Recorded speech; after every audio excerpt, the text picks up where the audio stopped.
We're in the middle of another busy week in Washington for all three branches of government.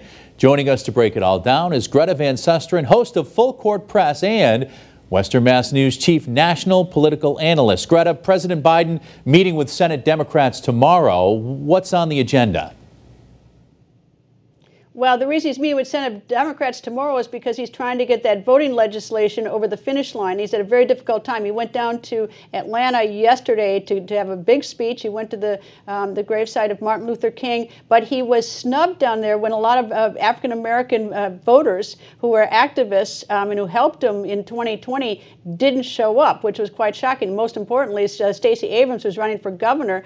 We were surprised that she didn't show up. She said a scheduling conflict. So he's trying to at least move the ball back to Washington, meet with the Democrats tomorrow in the Senate, because he wants the Democrats there to invoke something called the nuclear option, which would basically mean that they could vote on the legislation without having to contend with the filibuster, which requires 60 votes in order to get to a vote on the legislation. And if he can convince the Democrats to do that, they only need all 50 Democrats and Vice President Kamala Harris to break the tie, and the legislation will pass in the Senate. However, there's a problem.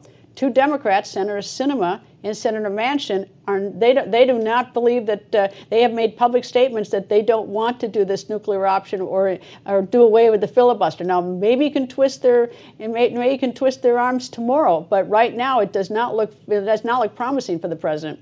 Yeah, I would say the odds are long at this point, but as you said, they'll be talking about that tomorrow. Switching over to the Supreme Court, where do we stand with President Biden's vaccine mandate?